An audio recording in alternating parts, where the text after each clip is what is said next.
Pensa só numa cena. Por séculos, milênios até, fazer uma roupa significava sentar com a agulha e linha e, passar horas a fio, ponto por ponto. Um trabalho de formiguinha quase meditativo. Exato, mas que consumia uma quantidade de tempo, assim, absurda. Um tempo que hoje é difícil até de imaginar.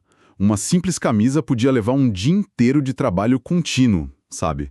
Era uma habilidade essencial, mas também uma barreira enorme. Pois é. E hoje a gente vai mergulhar na história de como a humanidade tentou otimizar esse processo. A nossa jornada começa com a necessidade quase cômica de uma terceira mão para segurar o tecido. Até a invenção que finalmente mecanizou tudo e, de quebra, gerou uma verdadeira guerra de patentes. Isso. E para essa análise temos fontes que são uma viagem no tempo.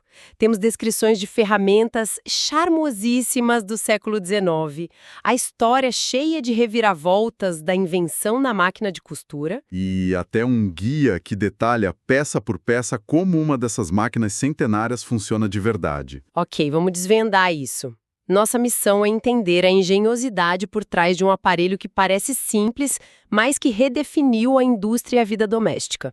E tudo começa com um problema muito básico, né? Faltavam mãos, literalmente. Tenta costurar um pedaço de pano longo. É impossível.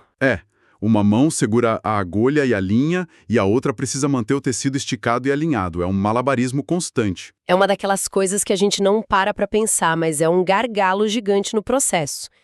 E a primeira solução foi, criar essa terceira mão artificial. Como eram essas primeiras ferramentas? O que é fascinante é a simplicidade genial da solução. Nos séculos XVIII e XIX começaram a surgir uns grampos de mesa. Eram pinças que a costureira prendia na beirada da mesa de trabalho, sabe? Sim. Ela pendia uma ponta do tecido no grampo e pronto. O tecido ficava esticado, liberando as duas mãos para se concentrarem no ritmo dos pontos. E essa ideia evoluiu de um jeito que eu achei, assim, incrível nas fontes. Eles não se contentaram com um simples grampo de metal. Não mesmo? A solução ficou... Adorável. Exato. Surgiram os pássaros de costura. E não era só um nome poético, eles tinham o mesmo formato de um passarinho de metal. Eu vi umas fotos. É quase um item de decoração, difícil acreditar que é uma ferramenta. Totalmente. Mas eles eram a definição de forma e função. O mecanismo era muito engenhoso. O corpo do pássaro era o grampo, que se prendia à mesa. Aí, ao pressionar a cauda... O bico se abria. Isso, o bico se abria, você colocava o tecido ali, soltava a cauda e o bico fechava com uma pressão firme. Uma terceira mão com um bico de passarinho. E ainda vinha com acessórios, né? Sim, era uma verdadeira estação de trabalho compacta. Muitas dessas peças, que as fontes descrevem como sendo de latão ou até forjadas à mão, tinham uma almofadinha de veludo nas costas do pássaro. Para espetar alfinetes. Exato.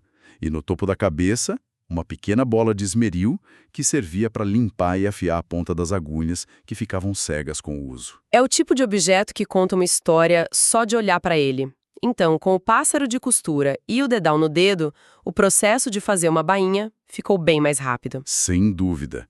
Foi uma otimização importante, mas é crucial entender o limite disso. Era uma melhoria no processo manual, não uma mudança de paradigma, entende? Pregos para costura foi uma figura até que inesperada. Um rapaz de uma fazenda em Massachusetts chamado Elias Howe. E isso, ele não era um acadêmico. Sua experiência era prática, trabalhando em fábricas têxteis e depois, como mecânico numa oficina que as fontes chamam de fábrica de invenções. E essa combinação de experiências foi a chave de tudo, né? Com certeza. Nas tecelagens, ele entendeu a dinâmica dos fios, na oficina mecânica aprendeu sobre engrenagens, alavancas, a precisão da mecânica. Ele vivia e respirava a Revolução Industrial. Juntando essas duas pontas, ele chegou à ideia de uma máquina que costurasse sozinha. E em 1846, ele patenteia a invenção. Mas a genialidade dele não foi uma única ideia, certo? Exatamente. Se a gente dissecasse a patente de Howe, encontraríamos 3 pilares fundamentais. O primeiro, e talvez o mais contraintuitivo, foi o design da agulha. Ah, sim. A agulha de costura manual tem o furo na ponta de trás, né? Isso. Hall colocou o furo bem perto da ponta. Parece uma mudança pequena, mas muda toda a lógica. Com o furo na ponta, a agulha não precisa mais passar inteira pelo tecido. Ela só desce o suficiente para levar a linha para o outro lado. Precisamente.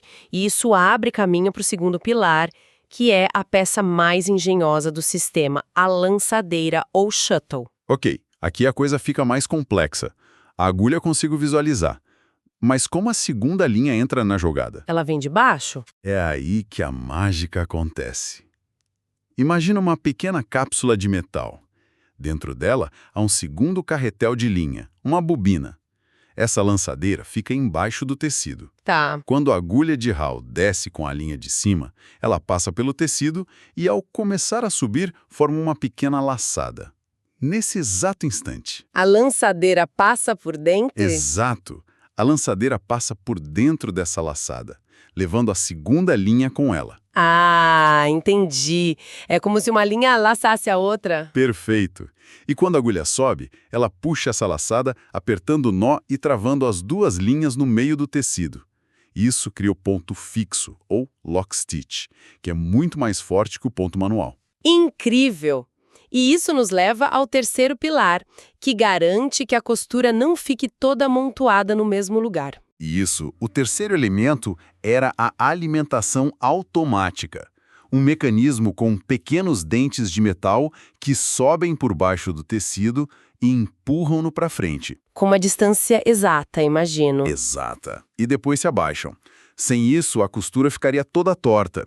Isso garantiu a uniformidade que era impossível à mão com a mesma velocidade. E essa ideia da lançadeira que dança por baixo do tecido não surgiu do nada, né?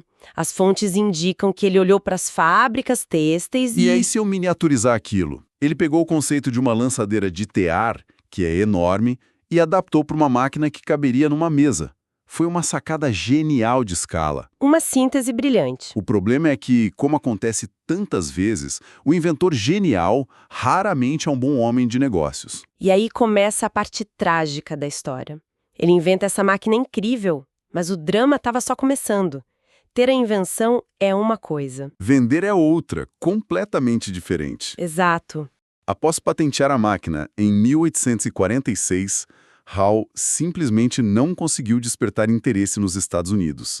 Ninguém via valor naquilo. Sério? Desesperado, ele vai para a Inglaterra, tenta licenciar a patente por lá, mas acaba sendo explorado e, em 1849, volta para casa com as mãos abanando. Praticamente falido. E ao chegar, o cenário tinha mudado drasticamente? Completamente. O segredo da sua invenção já não era mais segredo. Na ausência dele, outros empreendedores, percebendo o potencial, começaram a copiar e a aprimorar o design. E o mais famoso deles? O mais agressivo de todos, um ex-ator chamado Isaac Singer. Ah, o famoso Singer. Aqui temos o grande conflito da história. De um lado, Hall, o inventor introvertido, o gênio técnico. Do outro, Singer, o showman, um empreendedor nato. Exatamente. Singer não inventou a máquina, mas ele sabia como construí-la de forma robusta e, principalmente, como convencer as pessoas a comprá-la. Só tinha um pequeno detalhe. Ele estava usando os conceitos fundamentais patenteados por Hall. E isso, claro, levou a uma inevitável e feroz batalha judicial. Hall, mesmo sem dinheiro, conseguiu apoio e processou Singer. Imagino a cena no tribunal. Singer tentando invalidar a patente. Foi uma briga longa. Mas por volta de 1854, a justiça deu ganho de causa a Hall. A decisão foi clara. A combinação patenteada dos três pilares era original e pertencia a ele. Mas isso não tirou o Singer do mercado, pelo contrário. Não, o resultado foi um acordo histórico. O primeiro pool de patentes da história, na verdade. Singer podia continuar fabricando, mas para cada máquina vendida, ele teria que pagar royalties a Elias Hall. Então, no fim, o inventor que voltou falido da Inglaterra Se tornou um dos homens mais ricos da América, vivendo dos royalties da sua criação. E a competição, longe de parar, só se intensificou, impulsionando ainda mais a inovação. como a história daquela outra lançadeira que se movia em arco. Exatamente. As fontes citam a patente de um inventor chamado Alan Wilson. Em vez da lançadeira de Holloway, que se movia em linha reta, a de Wilson oscilava em um arco. A lançadeira vibratória. Era mais eficiente. Mecanicamente mais simples e eficiente. E Isaac Singer, sempre de olho no mercado, rapidamente licenciou e incorporou essa tecnologia em seus modelos.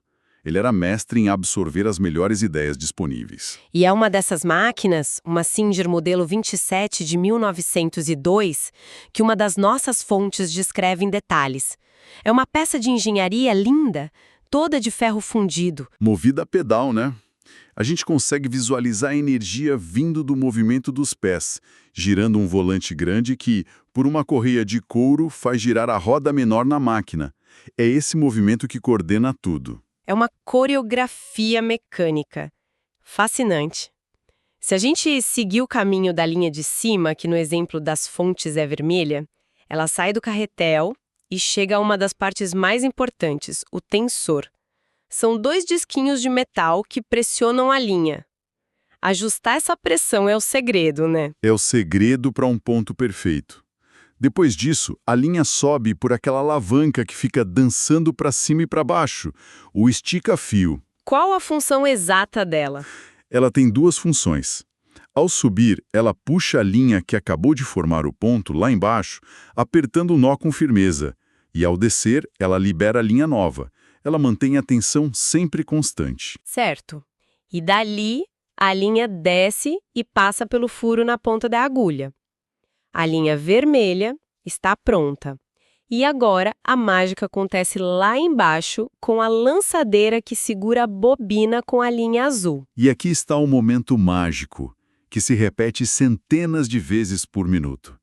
A pessoa pedala, a agulha desce, perfurando o tecido.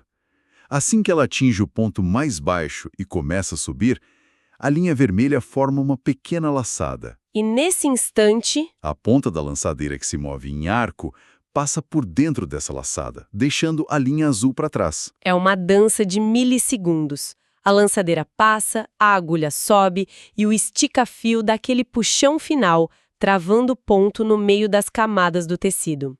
Enquanto isso, os dentes impelentes já moveram o tecido para a posição do próximo ponto. O resultado visível é o que a fonte mostra. Uma costura reta, com pontos vermelhos em cima e azuis embaixo. As 2 linhas entrelaçadas de forma segura. Invisível no miolo do tecido, Então, o que tudo isso significa? Como essa invenção, essa coreografia mecânica, mudou o mundo? o impacto foi sísmico. A partir da década de 1850, com a produção em massa e os planos de pagamento criados por Singer, a máquina se tornou acessível. Para as mulheres foi uma libertação. Uma tarefa de dias podia ser feita em horas. Isso liberou um tempo imenso na vida doméstica. Imenso. E fora de casa, o impacto foi ainda maior. As fontes dão exemplos muito concretos. Durante a Guerra Civil Americana, as máquinas foram usadas em escala industrial para produzir uniformes numa velocidade nunca antes vista. E não só uniformes, mas colchas, tendas. Isso transformou a indústria de confecção para sempre. A produção de roupas prontas para vestir, o prêt-à-porter, tornou-se viável.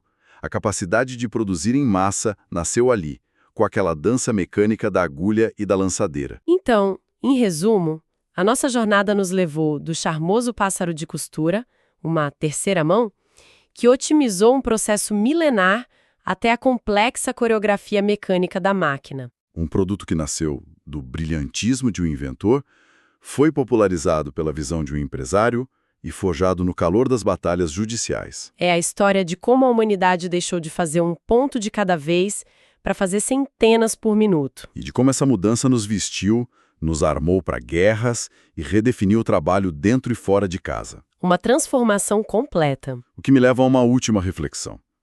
A gente analisou como a máquina alterou drasticamente o processo da costura, tornando-o imensamente mais rápido. Mas vale a pena pensar em como essa precisão mecânica também pode ter mudado a arte da costura, sabe? Como assim? Será que a capacidade de criar milhares de pontos perfeitos e idênticos alterou nossa relação estética com os tecidos? Será que nos afastou do valor que a gente dava ao ponto manual, que era visivelmente único, carregado da imperfeição humana que talvez fosse parte da sua beleza?